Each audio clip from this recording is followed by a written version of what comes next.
ومن يبتغ غير الإسلام دينا فلن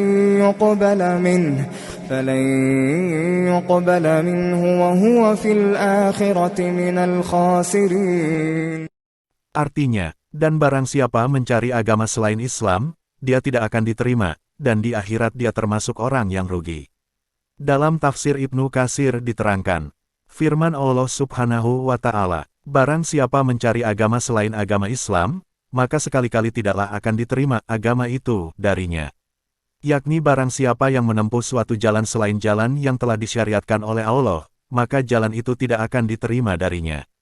Dan dia di akhirat termasuk orang-orang yang rugi. Perihalnya sama dengan apa yang telah dikatakan oleh Nabi Sallallahu Alaihi Wasallam dalam sebuah hadis sahih, yaitu, barang siapa yang melakukan suatu amal, sedangkan amal itu bukan termasuk urusan kami, maka amal itu ditolak. Imam Ahmad mengatakan, telah menceritakan kepada kami Abu Said Maula Bani Hashim, telah menceritakan kepada kami Abad Ibnu Rashid, telah menceritakan kepada kami Al-Hasan, telah menceritakan kepada kami Abu Hurairah yang saat itu kami berada di Madinah, bahwa Rasulullah Sallallahu Alaihi Wasallam pernah bersabda, kelak di hari kiamat amal perbuatan datang. Maka datanglah salat, lalu berkata, wahai Tuhanku, akulah salat. Allah berfirman, sesungguhnya kamu dalam kebaikan.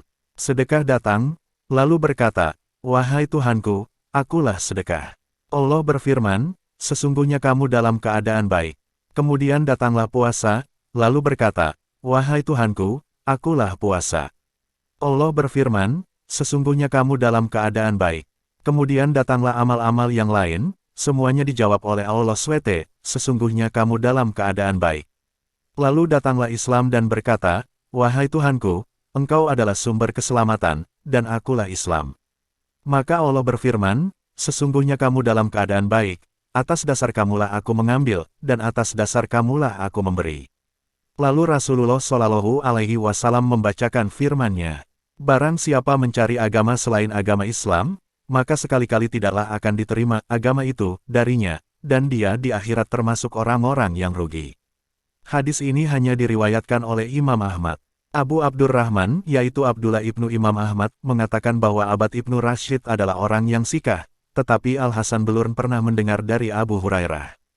Dalam tafsir Jalalain diterangkan, barang siapa mencari agama selain agama Islam, maka tidaklah akan diterima, dan di akhirat ia termasuk orang-orang yang merugi, karena tempat tinggalnya ialah neraka di mana ia akan menetap di sana untuk selama-lamanya. Mencari agama selain Islam dia tidak akan diterima dan di akhirat dia termasuk orang yang merugi.